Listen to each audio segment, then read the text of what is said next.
기프트. 예, 하나님의 선물입니다. 예, 감사합니다. 정말 선물이죠. 귀한 여러분이 정말 하나님의 선물임을 믿습니다. 오늘 말씀의 제목은 하나님의 선물을 받은 사람, 하나님의 선물을 받은 사람이라는 제목을 하나님 말씀 선포하겠습니다. 구원의 하나님이 우리에게 주신 최고의 선물은 생명입니다. 특별히 예수 안에 있는 영원한 생명이죠. 모든 피조물은 하나님께서 정하신 인생이 있고 수명이 있습니다. 그 이상은 살지 못하죠. 사람이 아무리 살아도 100년 이상은 살기 쉽지 않잖아요. 제 예언하건대 여러분 100년 안에 다 돌아가십니다. 그렇다고 여러분이 저한테 뭐 원망하는 소리 하지 않을 것 같아요. 그렇죠? 하지만 우리 예수 그리스도 안에서 영원한 생명을 우리는 누릴 수가 있는 거예요. 예수님께서 나는 부활이요 생명이니 나는 믿는 자는 죽어도 살겠고 살아서 믿는 자는 영원히 죽지 않을 것이다 라고 말씀하셨어요. 영원히 죽지 않는다. 이 어떻게 예수님의 말씀이 가능해질 수 있을까요? 그것은 우리의 마음속에 생명을 누리게 하는 성령의 법이 죄와 죽음에 배어서 날마다 우리의 영혼을 새롭게 하고 또한 생명력을 주기 때문에 그렇습니다. 그래서 우리는 모든 피조물 중에 유일하게 영원한 생명을 누릴 수 있는 특권을 누렸죠. 이것이 바로 하나님의 선물, 하나님의 은혜입니다. 그런데 우리 마음에는 항상 두 마음이 있는 것 같아요. 육신의 생각, 또 성령의 생각. 지금도 육신의 생각, 성령의 생각 있을 수 있을 것 같아요. 육신의 생각은 바로 죄의 법에서 나오는 것이고, 죄의 법은 오염된 웅덩이의 그 물과 같습니다. 반면에 성령의 생각은 성령의 법에서 나와요. 성령의 법은 마르지 않는 어떤 생수, 지하수와 같아요. 에버 스프링 이런 것 같죠. 그래서 우리 마음속에 죄의 법은 죄의 오염된 물을 계속적으로 조금씩 흘려보내고 있습니다. 하지만 주님 안에 있는 우리의 성령의 법은 마르지 않는 생수처럼 우리에게 생수를 확 뿜어내어져서 영혼을 깨끗하게 하는 것을 보게 돼요. 예전에 우리 시골마다 이렇게 우물이 있었어요. 두레박하고 우물물. 이 사진을 보시면 가장 왼쪽에 보이십니까? 제가 어릴 적에는 우리 마을마다 이렇게 우물이 있고 그 옆에 두레박 같은 것이 있었어요. 그래서 그 두레박을 공감하는 거죠. 공감 못 하시는 분도 계시고 공감하시는 분도 계실 것 같아요. 우리 어머님이 가면 매일 그걸 두레박이라 물을 길러가지고 밥도 하시고 빨래도 하시고 또 이렇게 채소 같은 걸 씻기도 하셨습니다. 그러나 우리나라가 정말 그 경제적인 발전을 통해서 가정마다 지하수를 놓게 되었어요. 근데 그 지하수가 자동이 아니라 수동이었어요. 수동 펌프입니다. 가장 오른쪽에 있는 이거 보셨습니까? 이걸 작두 펌프라 하더라고요. 처음 보는 얼굴들이 많은 것 같은데 참 익숙한데 여하튼 이것이 설치됐습니다. 그래서 그 편하게 집주마다 물을 마음껏 퍼서 마실 수 있었어요. 근데 그냥 마실 수 있는 것이 아니라 퍼서 마실 수 있는 것이 아니라 반드시 마중물을 넣었어요. 그러니까 항상 한 바가지다가 물이 있어요. 그 물은 절대 버리면 안 됩니다. 그러면 그 물을 넣어야 그게 마중물이거든요. 그래야 그 펌프질을 해서 이렇게 물을 콱콱 나올 수가 있거든요. 여러분 좀 상상을 해보십시오. 그러니까 이 펌프와 마중물이 우리가 성경적으로 비유하면 이 마중물은 바로 예수 그리스도세요. 예수님은 십자가에서 자신의 생명을 다 내어주심을 통해서 마중물이 되셨어요. 또한 성령님의 법칙은 이 펌프에 이 한 바가지에 마중물을 부으면 계속적으로 깨끗한 물이 뽑아 나오잖아요. 이것이 바로 성령의 법칙이에요.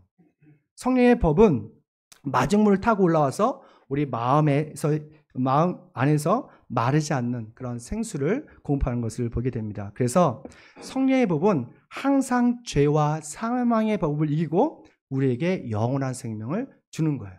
꼭 심장에서 피를 계속 보내듯이 우리 성령의 법이 우리 안에서 계속적으로 깨끗게 하시는 거죠. 로마서 8장 1절 말씀이 그 말씀을 하고 있는 겁니다. 함께 읽습니다. 그러므로 그리스도 예수 안에 있는 사람은 정죄를 받지 않습니다.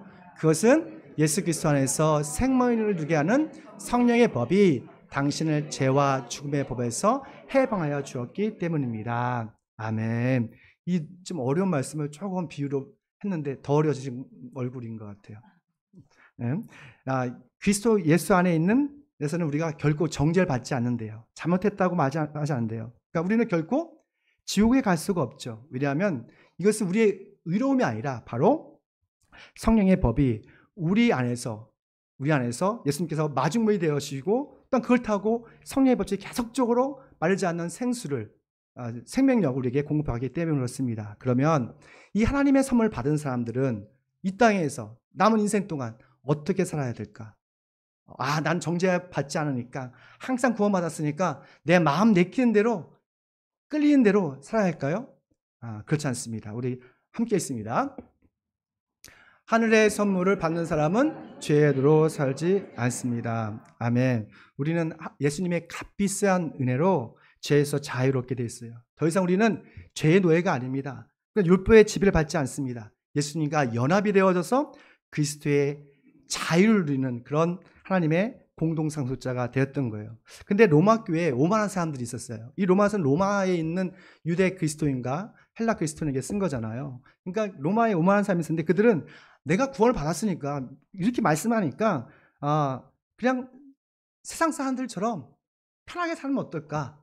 어차피 나는 구원받았으니까 그런 세속적인 생각을 하는 사람들이 있었습니다. 그런 생각은요 성령의 생각이 아니라 잘 보면 바로 육신의 생각이었던 것이죠. 우리 15절 말씀입니다. 있습니다. 유배 아래에 있다고 해서 마음 덮고 죄를 짓지 않는 사람 말입니다. 그럴 수 없습니다. 아멘. 그러니까 그런 사람이 있었다는 거예요. 내가 은혜 안에 있으니까 하나님의 선물을 받았으니까 그냥 마음대로 살 수 있는 거야 라고 생각했던 것이죠. 근데 우리가 성경적 구원의 원리를 보면 우리가 예수를 믿고 교회 안에서 세례를 받잖아요. 여러분 다 세례 받으셨죠? 그러면 우리 옛사람은 예수님과 함께 죽고 또한 예수님 안에서 우리는 새 사람으로 거듭나는 거예요. 그럼 우리 안에 뭐가 있습니까? 영원한 생명이 있는 것이죠. 새 사람은 예수님과 함께 죽고 예수님과 함께 거듭난 사람이에요. 예수님과 죽는다는 것은 내 옛 모든 과거, 죄 또한 악한 습관들을 십자가에 못 박고 예수님께서 이끄시는 삶, 주님께서 말씀하시는 그 삶을 살아가는 삶을 의미하고 있습니다. 거듭난 사람은 자신의 욕망으로 살지 않고 믿음으로 사는 것이죠. 믿으면 산다 하잖아요. 의인은 믿으면 산다. 이것은 바로 그리스도의 말씀을 우리의 인생의 목적으로 삼고 살아가는 삶을 이야기하고 있는 것이에요. 그런데 로마 교인들 중에 세속적인 사람들이 있었습니다. 그리고 이 바울의 이 서신을 약간 비틀었어요. 왜곡하는 거예요. 그리고 자신의 욕망과 탐욕을 합리화하기 위해서 이것을 교묘하게 조작하는 것을 보게 돼요. 그 당시 로마 하면 지금에 비유하면 아마도 서울 같아요. 우리 아들이 서울 올라가서 내려오잖아요. 이 풍세촌놈이 서울의 좋은 문화나 이런 거 보다 보니까 얘가 폭 빠져가지고 이게 내려오지 않는 걸 보게 돼요. 서울이 그게 좋은지 모르겠어요. 네. 서울 좋습니까? 환희야? 서울이 좋긴 좋은가 봐요. 그러니까 제가 보니까 저 도쿄 가봤습니다. 이 풍세촌놈이 도쿄도 가보고 런던도 가보고 서울도 가봤는데 비슷비슷한 것 같아요. 정말 뭐 볼 것도 많고 공연도 많더만요. 그리고 지하철 잘 돼서 여러 가지 그게 있는데 이 로마가 그랬던 거예요. 경제, 문화, 정치 모든 것의 중심지였죠. 정말 바쁘게 되었어요. 근데 로마 그리스도인들이 볼 때에 예수님 믿는 것도 좋고 내가 구원을 받는 것도 좋은데 지금까지 자신들이 누려왔던 그런 세속적인 생활을 놓치고 싶지 않은 거예요. 예수님도 믿고 그냥 로마의 많은 문화들, 공연들 이런 것들을 막 즐기고 싶은 거예요. 로마 교인들이 하나님의 선물보다 더 매력적으로 느꼈던 것이 무엇이냐면 로마서 1장 23절부터 32절까지 잘 나오고 있습니다. 그러니까 우리 청년들이 또는 우리 어린들이 정말 좋아하는 것들이죠. 우리 로마서 1장 23절입니다. 함께 읽습니다. 그는 썩지 않을 하나님의 영광을 썩어버릴 야된 동물의 형상으로 만들었습니다.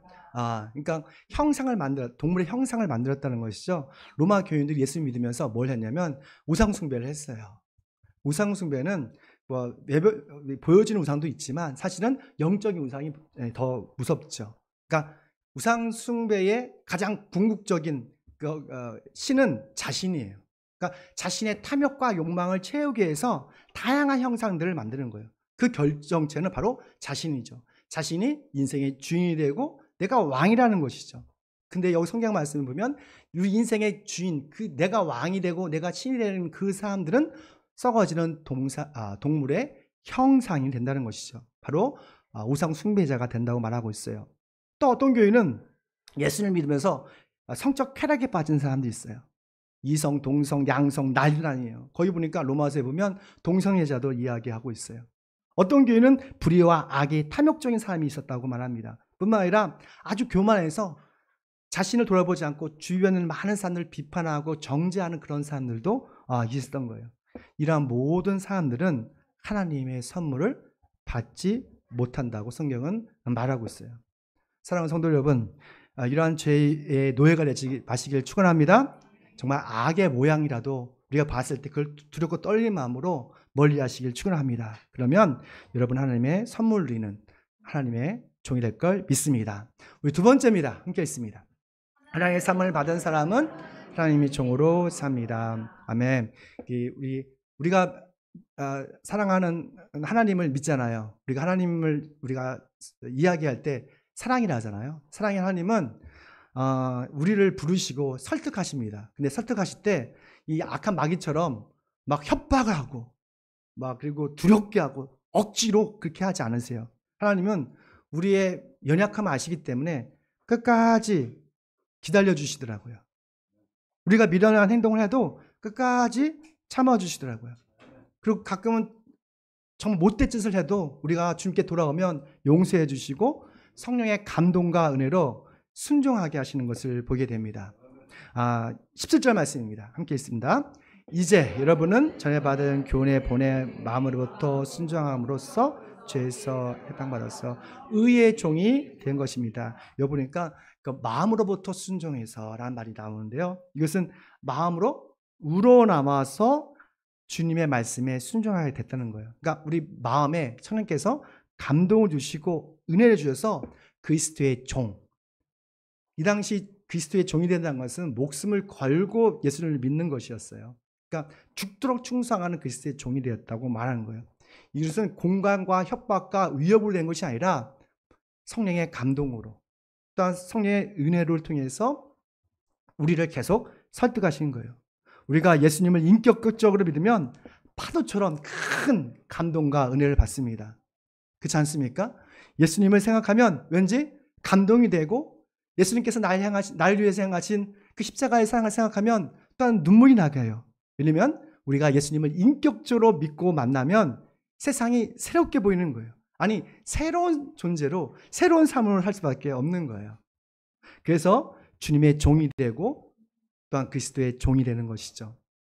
우리 교인 중에 한 어린아이가, 청소년이 감사하게도 자기는 목사하게 되겠대요. 그리스도의 종이. 얼마나 좋은지. 근데 그 어머니는 엄청 싫어하더라고. 조금은 나중에 하면 안 되겠니?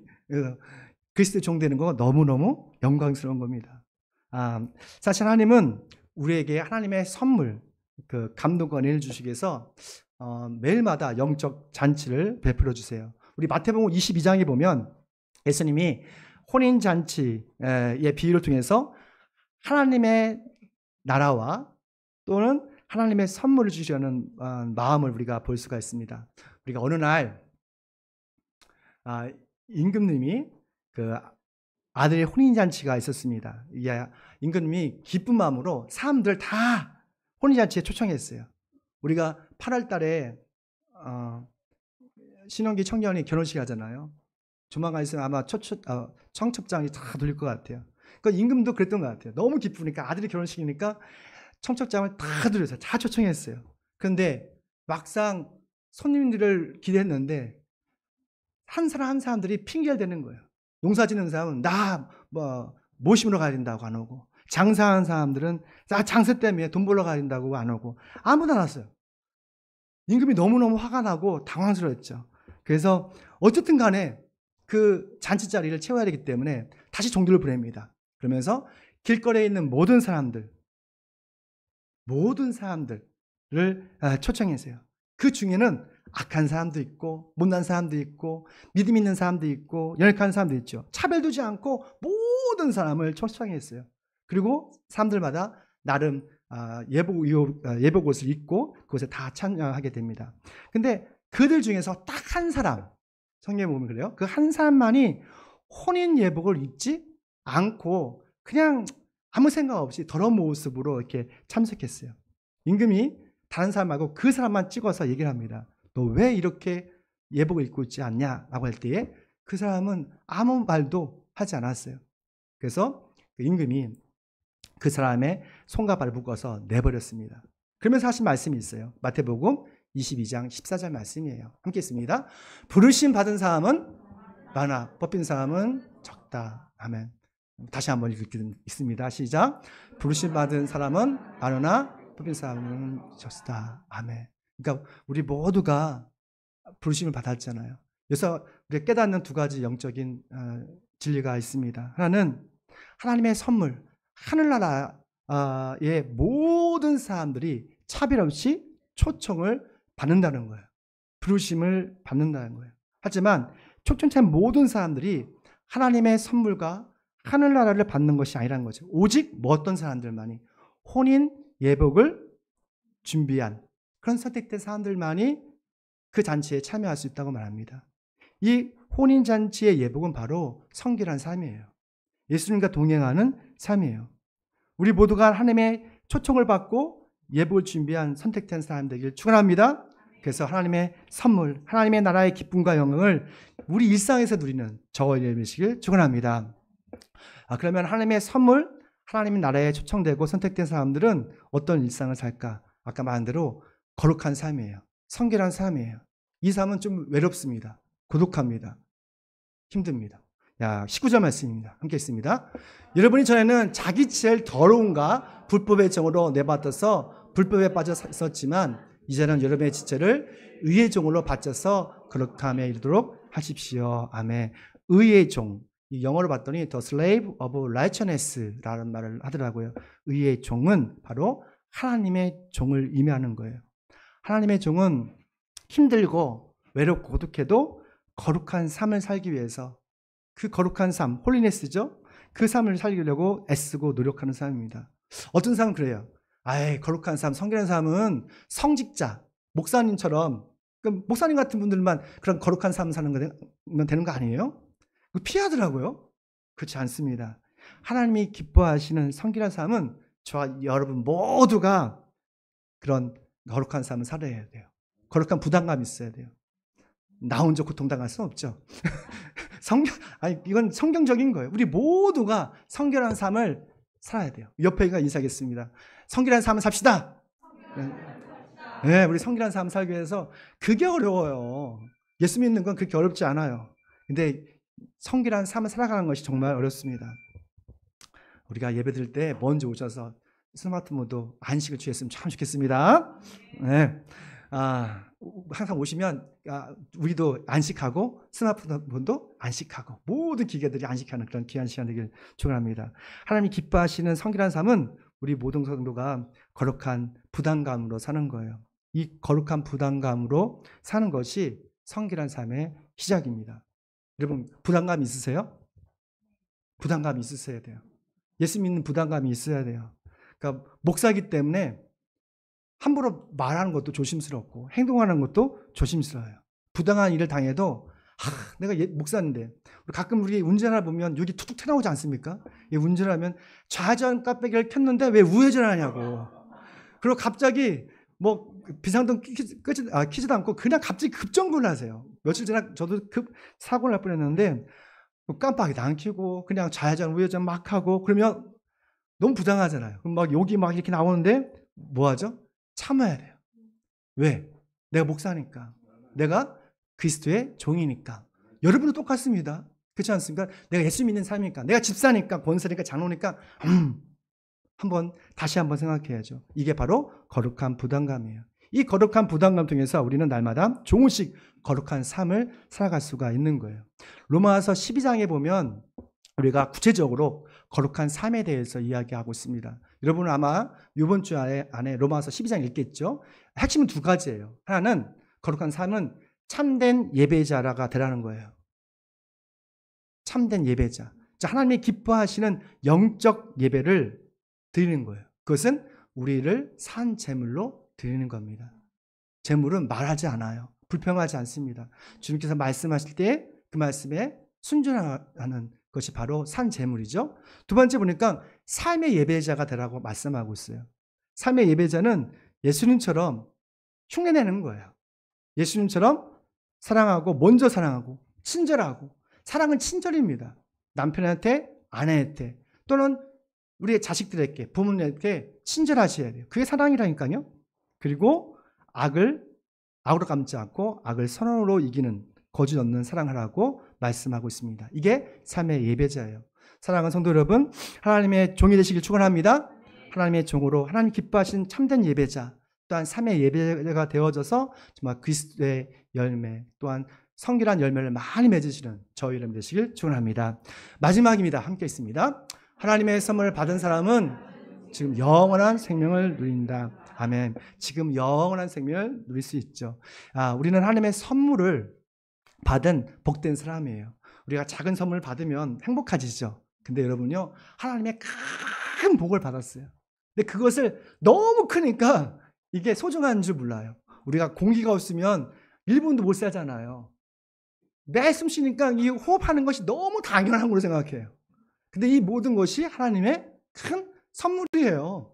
우리 주일마다 예배 끝나고 밥을 맛있게 먹잖아요. 식욕, 이것도 하나님이 주신 선물이에요. 많이 먹고 싶어도 못 먹는 사람들이 많지 않습니까? 그러니까 하나님의 선물이 너무 크기 때문에, 이 영원한 생명이라는 것이 너무 크기 때문에 그걸 느끼지 못하는 사람들이 있어요. 그러나 우리는 세상이 누릴 수 없는 영원한 생명을 갖고 있습니다. 우리 22절 말씀이에요. 함께 있습니다. 이제 여러분은 죄에서 해방을 받고 하나님의 종이 되어서 거룩함에 이르는 삶의 열매를 맺고 있습니다. 그 마지막은 영원한 생명입니다. 할렐루야! 영원한 생명 받으셨습니다. 하나님께서 우리에게 주신 최고의 선물 뭐예요? 영원한 생명이에요.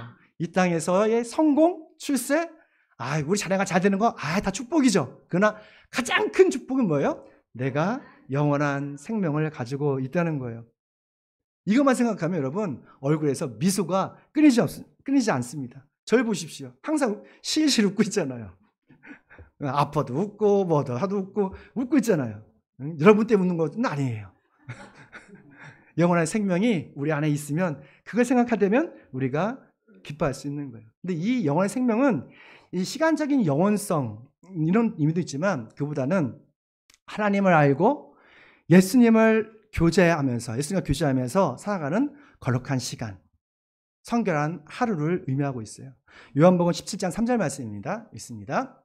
영생은 오직 하나님분이신 하나님을 알고 또 하나님께서 보내신 예수 그리스도를 아는 것입니다. 아멘. 알다.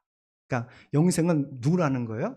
하나님을 알고 사랑하는 외아들 예수님을 아는 거예요. 여기서 알다는 것은 인격적인 교제를 의미하고 있어요. 하나님은 멀리 계시지 않습니다. 예수님을 통해서 여러분과 함께하고 계세요. 그리고 우리가 날마다 기록된 말씀을 통해서 예수님을 날마다 교제할 수 있어요. 그분과 조금씩 알 수가 있어요. 그러면 우리 안에서 뭐가 되는 거예요? 영원한 생명이 일어나는 거예요. 우리가 영원한 생명은 우리가 예수를 믿는 순간부터 시작되는 걸로 날마다 하나님의 나라를 우리가 경험할 수 있는 것이죠. 사람이 있어요. 여러분, 우리가 모든 사람이 걸어다닌다고 다 살아있는 건 아닙니다. 영적으로 코마 상태이고 영적으로 사망된 상태로 살아가는 사람이 참 많아요. 반면에 예수님을 믿고 하나님의 종으로 성결하게 살아가는 사람은 이미 하늘나라가 우리 일상에 임한 거예요. 영원한 생명이 오늘 이 순간에 누리는 거예요. 그래서 로마서 6장 23절 말씀에 이렇게 말하고 있는 겁니다. 함께 있습니다. 죄의 삭은 죽음이요 하나님의 선물은 우리 주 예수 그리스도 안에서 누리는 영원한 생명이다. 아멘. 죄의 삭은 뭐라 했어요? 죽음이래요. 이 죽음은 육신의 사망도 있지만 하나님과의 단절을 의미해요. 내가 살아있다고 육신으로 살아있지만 하나님과 단절됐다면, 하나님과 교감하고 교제할 수 없다면 사실은 여러분 우리의 영은 코마 상태이고 죽은 상태라는 것을 명심하기 바랍니다. 오늘 우리의 영혼을 좀 체크해 봤으면 좋겠어요. 혹시 내가 날마다 순간순간마다 예수님과 교제하는가, 예수님을 가장 우선순위로 두고 사는가를 좀 체크해 보았으면 좋겠어요. 그렇지 않다면 오늘 이 시간 회개하시기를 축원합니다. 우리가 예수님 믿는다면서 자꾸 영적인 코마 상태에 살아가면 죽음만 생각하면 불안해져요. 많은 사람들이 죽음의 그늘아래에 갇혀 있습니다. 근심과 걱정으로 잠을 못 이루는 사람들 많아요. 근데 가끔요, 이 죽음이란 것이 우리의 인생을 선명하게 바라볼 수 있게 하더라고요. 지금까지 보지 못했던 것, 죽음 같은 그런 큰 질병과 어려움이 확 우리에게 오면 우리가 우리 인생을 아주 다시 한번 바라보게 되고 선명하게 바라보게 돼요. 제가 좋아하는 그 유명한 가수가 있습니다. 말해도 되겠는지 모르겠는데 고해를 불렀던 고해 그분인데 이분을 간증을 하시더라고요. 근데 유명한 가수입니다. 근데 6년 동안 이렇게 그 우울증이 있었고 조울증이 있어서 정말 마음이 너무 괴로웠대요. 불안하고. 그래서 아내와 자식이 잠을 들면 밤마다 생각하는 것이 어떻게 하면 죽을까? 그것만 생각했대요. 6년 동안. 근데 그 아내가 정말 예수님을 잘 믿는 분이었어요. 날마다 가서 남편을 위해서 눈물로 기도를 했죠. 그러니까 워낙 남편이 세니까 말을 못하는 거예요. 교회 가자, 예수 믿자 말을 못했어요. 그래서 너젖이 이렇게 성경을 쓱 넣어줬어요. 성경을 탁 넣어줬더니, 그러니까 하도 괴로우니까 할 것도 없고 자꾸 우울증, 조울증 왔다 갔다 하니까 성경을 읽기 시작한 거예요. 처음에 1장, 2장, 3장 읽다 보니까 이거를 밤새서 읽는 거예요. 할 것도 없으니까. 그래서 계속 읽고 그 안에서 믿음이 생긴 거예요. 겨자씨만한 믿음이 생겼어요. 그래서 그분이 간증해요. 제가 정말 너무 어려웠는데 죽고 싶은 매일마다 그런 충동이 있었는데 성경에서 읽다가 믿음이라는 것이 생기더라. 그 믿음으로 나의 우울증과 조울증을 극복했다고 말했어요. 그러니까 그런 죽음 같은 그런 질병 가운데 정말 우리의 인생이, 삶이 하나님의 선물이라는 것을 깨닫게 됐던 것이죠. 사랑하는 성도 여러분, 예수님은 우리가 세상 중심에서 하나님의 선물을 살아가기를 원하십니다. 하나님의 선물 받은 사람은 죄의 노예가 될 수가 없어요. 죄의 흉내를 낼 수가 없어요. 오직 하나님의 종으로 정말 참된 예배자, 삶의 예배자로 살아가는 것을 믿습니다. 그런 삶을 저와 여러분이 되길 축원합니다. 마지막으로 우리 찬양, 주님 삶은 모든 거 내려놓고 찬양하시고 우리 말씀을 기억하시면서 내가 주님 앞에서 영원한 생명을 받은 하나님의 선물로 잘 살아가고 있는지, 또 그렇지 못한 것들을 주님께 고백하고 오늘 용서받고 새 힘을 받는 그런 시간 되기를